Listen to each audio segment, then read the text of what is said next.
या देवी सर्वभूतेषु शक्तिरूपेण संस्थिता नमस्तस्यै नमस्तस्यै नमस्तस्यै नमो नमः। आज हम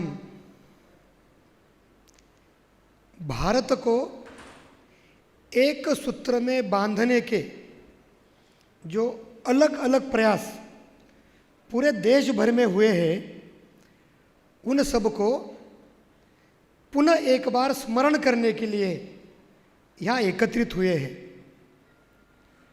मैं पिछले 20 वर्षों से भारतोद्भव, विभिन्न धर्म, मत, पंथ, संप्रदाय, इनमें समन्वय हेतु सब में एक भाईचारा हो, इसलिए काम करता हूँ। इस दृष्टि से श्रीकांत जी ने मुझे बुलाया कि इस समन्वय के कुछ सूत्र आज आप उडुपी में रखो। मैं अजीत जी से थोड़ा पहले आया था, इसलिए मैंने इस मंच से जो जो अनुभव किया, वो अनुभव करने के बाद समन्वय के नए सूत्र रखने की आवश्यकता है क्या, यही प्रश्न मुझे दृष्टिगोचर हो रहा है। मंजिरी जी संभवतः कन्नड़ भाषी होगी, मगर उन्होंने जो जो गीत प्रस्तुत किए, जिन जिन गीतों पर नृत्यों के आविष्कार हुए, वो सारे गीत या तो हिंदी या मराठी में है। दोनों भाषाएं कर्नाटक से थोड़ी सी अपरिचित है। फिर भी वो जो भाव थे, वो जो दृष्टि से निकलने वाली संवेदनाएं थी, जो व्यवहार था, एकदम अतुलनीय था। मैं आज ही इसी मंच से श्रीकांत जी के साथ साथ मंजिरी दीदी और उनके सारे मंडली को 2 कार्यक्रमों का निमंत्रण देता हूँ।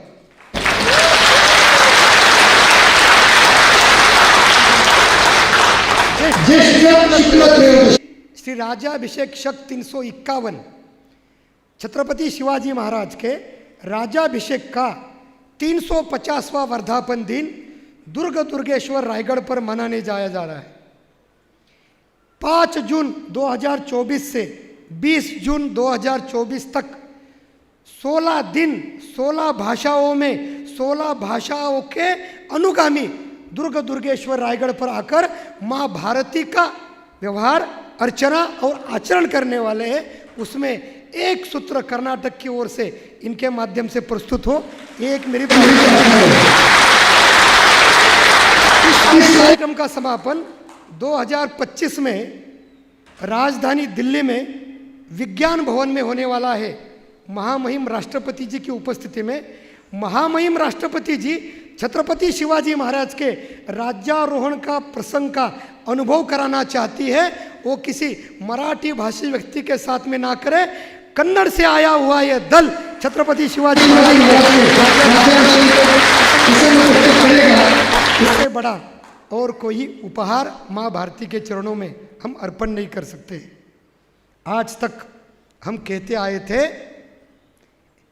अनेकता में एकता, यही हमने गड़बड़ी कर दी। असल में एकता के अनेक सूत्र हैं, एकता के अनेक रूप हैं। उन रूपों को, उन सूत्रों को अगर हम संजोगने का प्रयास करेंगे तो माँ भारती का उन्नत माथा हम सब लोग विश्वगुरु के नाते देख सकते हैं। इस कार्यक्रम के सूत्र में मैं एक थोड़ा सा परिवर्तन करना चाहूँगा। आज़ाद हिंद छत्रपति शिवाजी से नेताजी तक, इसमें से ये जो आज़ाद शब्द है वो फारसी है।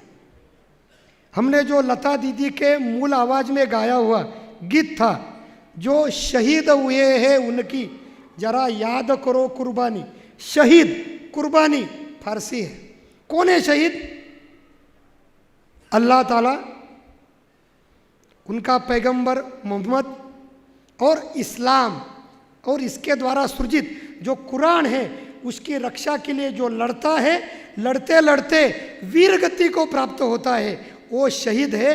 भारतवर्ष में आज तक एक भी व्यक्ति अल्लाह, मोहम्मद पैगंबर, इस्लाम और कुरान के लिए धराशायी नहीं हुआ है तो हम शहीद कैसे कर सकते हैं? सालों से चल रहा है वो गीत, हम सब लोग सुनते हैं, आंखों में आंसू भी आते हैं और राष्ट्र व्यवहार की भाषा में हम अपने आप को भूल भी जाते हैं, मगर हम बहुत गलतियां कर रहे हैं, उसको सुधारना आवश्यक है।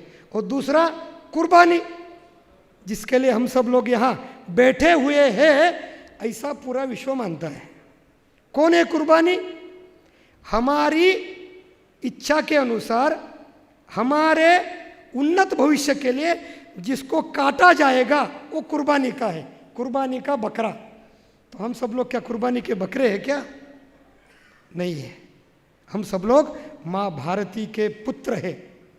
हम पुत्र इस धरा के हैं, हम पुत्र अमृत धारा के हैं, इसलिए हम किसी के कुर्बानी के प्रयोग में आने वाले नहीं है। इतने बलशाली बाहुबली है जो विचार हमें छत्रपति शिवाजी महाराज से लेके नेताजी तक मिला है, वो सूत्र हमें कभी भी कुर्बान होने के लिए मजबूर नहीं कर सकता।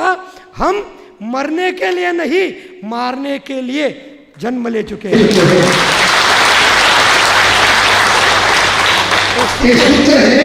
स्वाधीनता, स्वतंत्रता हिंद की, छत्रपति शिवाजी से नेताजी तक। छत्रपति शिवाजी महाराज जिनका जन्मोत्सव हमने कुछ ही दिन पहले मनाया, नेताजी सुभाष बाबू का जयंती 23 जनवरी को हमने मनाई थी। इन दोनों को संजोआ गया है। अगर दो व्यक्तित्वों को हम एक साथ देखने का प्रयास करेंगे तो हमें इनमें साम्यता के अत्यधिक प्रमाण दृष्टिगोचर हो सकते हैं। शुरुआत तो नाम से ही होगी। एक शिवाजी है, दूसरे सुभाष है। स्वाभाविक रूप में स श में कोई अंतर नहीं, राशि भी एक ही हो गई। दोनों दास्यता में जन्म ले चुके हैं, दोनों गुलाम हैं। दोनों के पिताजी उस समय की जो शासन व्यवस्था है उनके लिए काम कर रहे हैं। दोनों के अप्पा पिताजी इच्छा रखते हैं कि हमारे बालक हम जैसे ही इनके गुलाम बनकर रहे और गुलाम बनते बनते ही तरक्की करे। ये दोनों व्यक्तित्व अपने अप्पा के खिलाफ जाते हैं और स्वतंत्रता का आंदोलन छेड़ते हैं। एक उस समय की जो आज का विजयपुर, उस समय का बीजापुर, उस आदिल शाह के साथ में लोहा लेता है और दूसरा अंग्रेजों के साथ में लोहा लेता है। अप्पा की नहीं सुनते, अप्पा की सुननी चाहिए। मातृदेवो भव, पितृदेवो भव, आचार्य देवो भव, राष्ट्र देवो भव। इसमें राष्ट्र इस वंदना के आचरण के परंपरा में अंतिम में आता है, इसलिए क्योंकि जब राष्ट्र के हित की बात आती है तो माता पिता या आचार्य कुछ भी कहे, कुछ भी दिखाए, राष्ट्रहित सर्वोपरि मानते हुए सबको पीछे छोड़ दो और राष्ट्र के हित में लग जाओ। ये दो सूत्र नेताजी और शिवाजी महाराज ने दिए हैं। दोनों को भी नज़रबंद किया गया था। एक को औरंगजेब ने, दूसरे को अंग्रेजों ने। छत्रपति शिवाजी महाराज औरंगजेब के कैद से निकलकर कैसे बाहर आए और कैसे राजगढ़ पहुंचे। नेताजी सुभाष बाबू कोलकाता के अपने घर में जहां नजरबंद किया था वहां से निकलकर जर्मनी कैसे पहुंचे, आज तक गूढ़ बना हुआ है, कोई भी बता नहीं सकता। एक ने स्वतंत्रता का सपना दिखाया और सर्वोत्तम यशस्वी स्वतंत्रता सेनानी बन गए। ज्येष्ठ शुक्ल त्रयोदशी श्री राजाभिषेक शक 300 श्री शालिवान शक 1596 श्री राजाभिषेक शक 1 इस दिन उनका राज्यारोहण हुआ। स्वतंत्र सार्वभौम सामर्थ्यशाली हिंदू शासन व्यवस्था की प्रतिष्ठापना हो गई। छत्रपति शिवाजी महाराज का राज्याभिषेक का दिन इस देश का, भारतवर्ष का, हिंदुस्तान का पहला स्वतंत्रता दिन है। हम सब लोगों को इस स्वतंत्रता दिन को याद रखने की आवश्यकता है। नेताजी सुभाष बाबू ने 21 अक्टूबर 1943 के दिन भारत से सुदूर अंतर पर सिंगापुर के भूमि पर आजाद हिंद सरकार की स्थापना की, वह इस देश का दूसरा स्वतंत्रता दिन है। दुर्भाग्य है हम सब लोग ये दोनों स्वतंत्रता दिन को भूल चुके हैं। हमें याद रहा है 15 अगस्त 1947। याद क्यों नहीं रहेगा? जब तक हम पाठशाला में जाते थे, विद्यालय में जाते थे, महाविद्यालय में जाते थे, 15 अगस्त के दिन धुले हुए प्रेस किए हुए कपड़े पहनकर बंटन कर विद्यालय में जाते थे, राष्ट्रगीत के लिए खड़े हो जाते थे, जयकारा लगाते थे। कम से कम 15 बार, यानी पहली कक्षा से लेके पदवी तक, ग्रेजुएशन तक हम 15 अगस्त को मना चुके हैं, इसलिए वो याद रहा। मगर विद्यालय त्यागने के बाद, अपने अपने नौकरी में लगने के बाद, अपने अपने कारोबार शुरू करने के बाद, इसमें से संभवतः 10 या 20% लोग ही 15 अगस्त के दिन स्वतंत्रता दिन मनाने गए होंगे। मुझे आश्वस्तता है, कोई नहीं जाता। स्कूल में कंपलसरी है, अटेंडेंस लिया जाता है, इसलिए जाते हैं। ज्येष्ठ शुक्ल त्रयोदशी के दिन, 21 अक्टूबर के दिन कभी कोई कार्यक्रम मनाया ही नहीं गया, किसी ने अटेंडेंस ली नहीं। तो हम सब लोग इस भारतवर्ष के पहले 2 स्वतंत्रता दिन भूल गए। मैं आज उडुपी के सारे भारतवासियों के चरणों में विनम्र प्रार्थना करता हूँ कि हम सब लोगों को ज्येष्ठ शुक्ल त्रयोदशी, यह दिन हिंदुस्तान के पहले स्वतंत्रता दिन के रूप में, और दूसरा 21 अक्टूबर, यह दिन देश के दूसरे स्वतंत्रता दिन के रूप में मनाने का भी अभ्यास कराना होगा। मगर ये श्रृंखला यहाँ रुकती नहीं है। 15 अगस्त 1947 को गोरे अंग्रेज गए, काले अंग्रेज आए। दिखने में गोरे चिट्टे, अंदर से पूरे काले खोखले। और उन लोगों ने सिर्फ शासन व्यवस्था में परिवर्तन लाया। भारतवर्ष, हिंदुस्तान, यहाँ की संस्कृति, परंपरा, सभ्यता, इससे किसी को लेना देना नहीं था। भारत स्वतंत्रता के 78 वर्ष मनाने लगा। स्वतंत्रता का हमने अमृत महोत्सव भी मनाया, फिर भी हम परे रहे स्वतंत्रता से। जो स्वतंत्रता हमें प्राप्त हुई पौष शुक्ल द्वादशी के दिन, जिस दिन 496 वर्षों बाद अयोध्या धाम में रामलला की प्राण प्रतिष्ठा हो गई, यह दिन ही हमारे देश का चौथा स्वतंत्रता दिन है। अब शासकीय व्यवस्था में परिवर्तन लाने की आवश्यकता नहीं है। जब कोई राष्ट्र, कोई देश अपनी परंपरा को समझता है, अपनी संस्कृति को समझता है, और संस्कृति और परंपरा को ध्यान में रखते हुए अपने आप को खड़ा करता है, उसके बाद इस देश को फिर एक बार दास्यता में जाने की आवश्यकता कभी भी नहीं पड़ेगी। यह देन शिवाजी से लेके नेताजी तक के स्वतंत्रता के आंदोलन ने हम सब लोगों को दी है। हमारे पीछे एक बड़ा सा बैकड्रॉप लगा हुआ है। आप मेरे दाहिने हाथ में जो दिख रहे हैं, तलवारें हैं, भाले हैं, घुड़सवार दल है, सब लोग शस्त्र सज्ज है। जो बाएं हाथ में है उनके हाथ में बंदूकें हैं, टैंक भी है, ये भी सब लोग शस्त्र सज्ज है। स्वतंत्रता, स्वाधीनता और स्वाभिमान फोकट में नहीं मिलता। जिसके हाथ में शस्त्र उसके हाथ में बल, जिसके हाथ में बल उसके हाथ में राष्ट्र। नेताजी का एक स्वरूप है, शिवाजी महाराज का ये स्वरूप है। ये दोनों स्वरूप को संजोग कर हमें भविष्य के राष्ट्र की संस्थापना के लिए आगे बढ़ना है, ताकि आने वाले कुछ ही दिनों में भारत विश्व गुरु के नेतृत्व के नाते खड़ा हो पाएगा।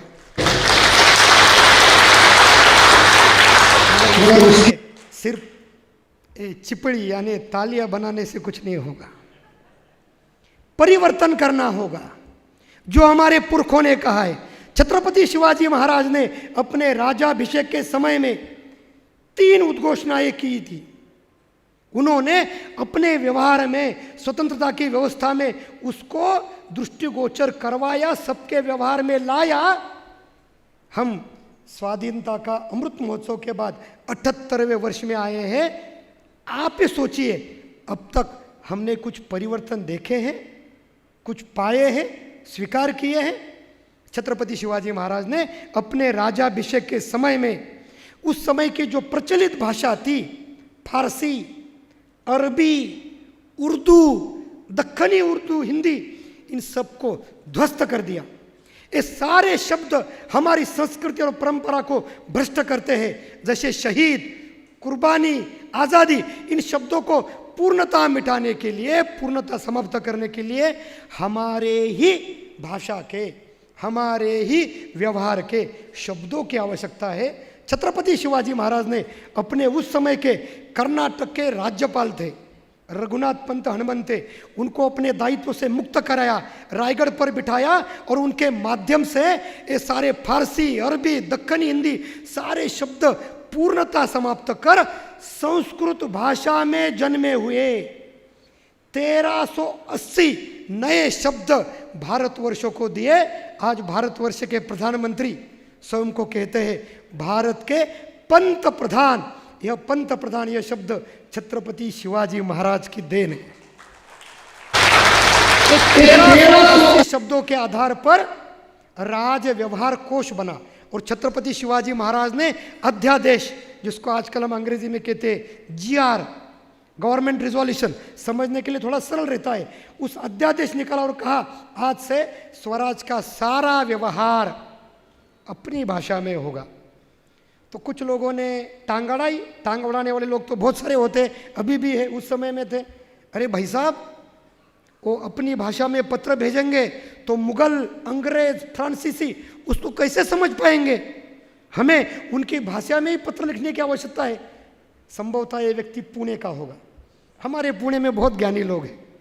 कुछ नया विचार आया नहीं कि उनके दिमाग खुरजने शुरू हो जाते, नए नए प्रश्न शुरू कर देते। ये प्रश्न वहाँ से आया, शिवाजी महाराज ने पूछा। अब हमें भी पत्र आते हैं, अंग्रेज़ों के आते हैं, फ्रांसीसियों के आते हैं, डचों के आते हैं, पुर्तगीज़ों के आते हैं, मुगलों के भी आते हैं। हमें वो भाषा आती है? नहीं। तो फिर हम क्या करते हैं? करना क्या है? हमने हमारे यहाँ दुभाषी यानी ट्रांसलेटर रखे हुए हैं। वो अंग्रेजी को, फ्रेंच को, डेनिश को, पुर्तगाली को, फारसी को अपनी भाषा में प्रतिलिपित करवाते हैं, वो तर्जुमा अपने सामने रखते हैं और उसके आधार पर हम समझ लेते हैं। शिवाजी महाराज ने कहा अगर इतनी अक्ल हमें है तो विदेशी से आए हुए लोगों को इतनी भी अक्ल नहीं होगी। वे लोग भी हमारी भाषा समझने के लिए अपने अपने दरबारों में हिंदुस्तान के लोगों को रखेंगे। यहाँ का जो बेकारी का प्रश्न है, बेरोजगारी का प्रश्न है, कुछ हद तक अपने आप समाप्त हो जाएगा। उस समय की सोच है। दूसरा काम उन्होंने किया, उन्होंने राजशक की प्रारंभ किया। और राजशक था भारतीय कालमापन पद्धति। आजकल शिवाजी महाराज के राज्याभिषेक को 6 जून के दिन मनाने का भी प्रचलन शुरू हुआ है, मगर शिवाजी महाराज ने अपने राज्याभिषेक की तिथि भारतीय परंपरा के अनुसार निश्चित की हुई थी। ज्येष्ठ शुक्ल त्रयोदशी शालिवान शक 1596, और उस दिन उन्होंने नए कालमापन पद्धति का सृजन किया। इसलिए किया क्योंकि नई व्यवस्था के अनुभव भी नए होने चाहिए। उस समय में एक कालमापन पद्धति थी जो फारसी कहलाती थी, वो हिजरी के रूप में या सुहर के रूप में समाज के सामने आती थी। क्या है सुहर, क्या है हिजरत? मोहम्मद पैगंबर ईसा 622 में मक्का में रहने वाले मूर्ति पूजकों के यानी हिंदुओं के डर से मक्का से भागकर मदीना चले गए, वो दिन है हिजरत। उसको कहते हैं भागना, भगोड़ेपन दिखाना। और उस दिन से जो कालमापन शुरू होता है हिजरी, शिवाजी महाराज ने कहा ये पलायनवाद का संस्कार देने वाला कालमापन, वह कैलेंडर हमें नहीं चाहिए। पुरुषार्थ का, स्वाभिमान का कालमापन चाहिए। शिवाजी महाराज ने नया कालमापन शुरू किया श्री राजाभिषेक शक के नाम से। इसमें भी उनकी विशेषता है। युधिष्ठिर का राज्याभिषेक हुआ, युधिष्ठिर शक। विक्रमादित्य का राज्याभिषेक हुआ, विक्रम संवत्सर।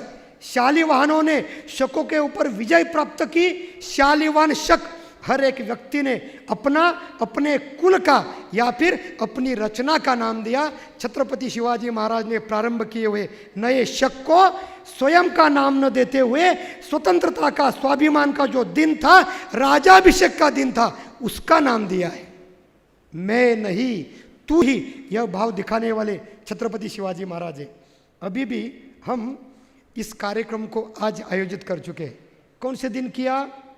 कोई नहीं कहता माघ पूर्णिमा के दिन। आज रविदास जी का जन्मोत्सव है, सबके मन में एक ही है, 24 फरवरी 24 फरवरी 24 फरवरी। रामलला की अयोध्या धाम में प्राण प्रतिष्ठा हो गई, किस दिन? पूछना क्या है, 22 जनवरी। अगर छत्रपति शिवाजी महाराज का नाम लेना है, नेताजी सुभाष बाबू का नाम लेना है, माँ भारती की संतान कहलाना है, तो 22 जनवरी को भूलना होगा और याद करना होगा पौष शुक्ल द्वादशी, श्री राजाभिषेक शक 350। जब हम अपनी तिथि, अपनी परंपरा, अपनी संस्कृति, इसको अपने संस्मरण में रखेंगे, तभी शिवाजी से लेके नेताजी तक का सपना सार्थ होगा, अन्यथा एक कार्यक्रम के लिए सीमित रह जाएगा। तीसरी व्यवस्था शिवाजी महाराज ने अपने राजाभिषेक के समय में, उस समय की अर्थव्यवस्था में परिवर्तन लाया। उस समय सोने की मुहरें चलते थे, दिनार चलते थे। शिवाजी महाराज ने कहा अपनी व्यवस्था में सिक्के नहीं चलेंगे। हमें भी याद है वो दिन 8 नवंबर 2016। जिनके पास अपरिमित धन है वो तो अपने जीवन में कभी नहीं भूलेंगे। रात्रि 8 बजे दूरदर्शन शुरू किया और एक आवाज आई, भाइयों और बहनों। सुनने में अच्छा लगा, और उसके आगे वाला जो था, सबके नीचे की भूमि खिसक गई। आज से 500 रुपए के, 1000 रुपए के नोट बंद। सब लोग हिल गए, इतना सारा जमा करके रखा है। एक कमरा, एक बंगला, भूमि के ऊपर, भूमि के नीचे, जहां जगह मिली वहां दबा के रखा है। अब क्या होगा इसका? मोदी जी ने नोटाबंदी की नहीं, वो सिर्फ नोटा बदली हुई थी। अभी जो करेंसी आई है, चाहे 1000 की हो, 2000 की हो, 500 की हो, 200, 100, 50, 10, वही नोट है। आकार थोड़े छोटे हो गए। मोहनदास करमचंद बदल गए क्या? वैसे की वैसे ही है, कोई परिवर्तन नहीं। आकार बदले, रंग बदले, नोटों में परिवर्तन हुआ है, बदली नहीं। ये बंदी जो की है छत्रपति शिवाजी महाराज ने की थी। उन्होंने दिनार और मुहरें हटा दी और नए सिक्के लाए। बड़े व्यवहार के लिए सुवर्ण होन, छोटे व्यवहार के लिए ताम्र की शिवराई। अगर राष्ट्र की पहचान करनी है तो स्वदेशी का अनुभव कराना होता है। अंग्रेजों ने शिवाजी महाराज के सामने प्रस्ताव रखा, महाराज जी हमने आपके सिक्के देखे, वो अच्छे आकार में नहीं है, उसके ऊपर जो अक्षर है वो भी ठीक से दिखाई नहीं देते हैं, हम आपको बढ़िया से सिक्के बना के देंगे। महाराज जी ने पूछा इसके लिए हमें क्या करना है? बस आप सिर्फ सोना दे दो। चालाक अंग्रेज, उससे भी चतुर शिवाजी महाराज, उन्होंने कहा हम सोना देंगे 52 कैरेट का, 52 कैरेट्स का, मगर लेते समय भी हम उतना ही तोल माप करके देखेंगे। अंग्रेजों ने कहा वो कैसे संभव है? आपने दिया, हमने लिया, हमने दिया, आप भी ले लो। शिवाजी महाराज ने कहा स्वराज की व्यवस्था में जो सिक्के बनेंगे, ठीक है आकार में ठीक से नहीं हो, उसके ऊपर जो अक्षर है वो ठीक से दिखते नहीं हो, मगर वो शुद्ध रहेंगे, 52 कैरेट के रहेंगे, और सबसे महत्वपूर्ण स्वदेशी रहेंगे। उसकी नकल करना किसी के भी बस की बात नहीं होगी। अगर छत्रपति शिवाजी महाराज 350 वर्ष पूर्व इस विचार सूत्र को अपने व्यवहार में लाते हैं तो हम सब लोगों को भी इस व्यवहार का अनुसरण करने का स्वभाव बनाना पड़ेगा। तभी छत्रपति शिवाजी महाराज के सपनों का भारत यानी राम राज्य की प्रतिष्ठापना हो सकती है।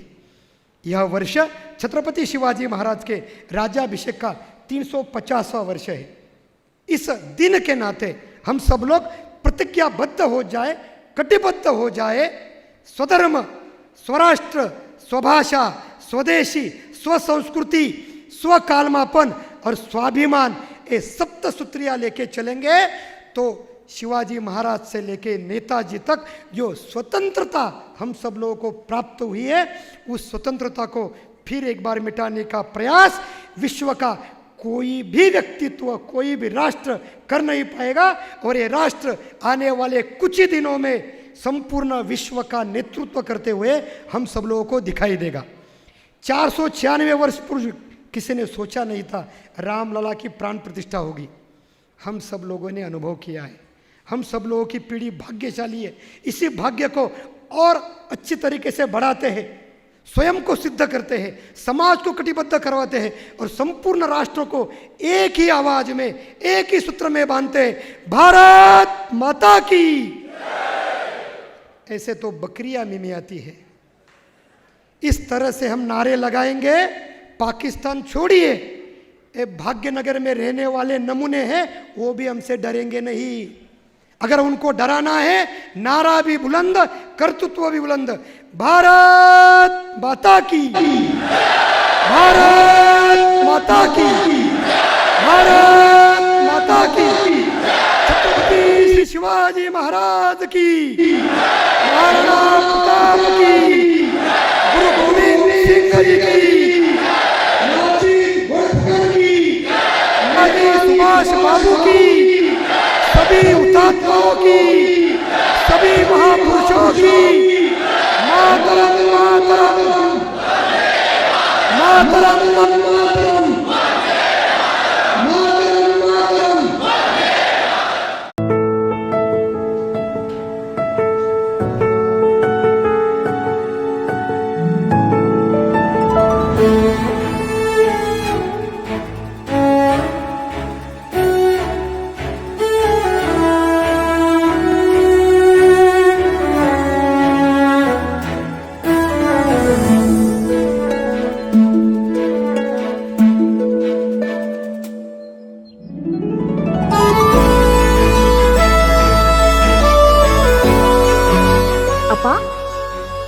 ಅಪ್ಪ,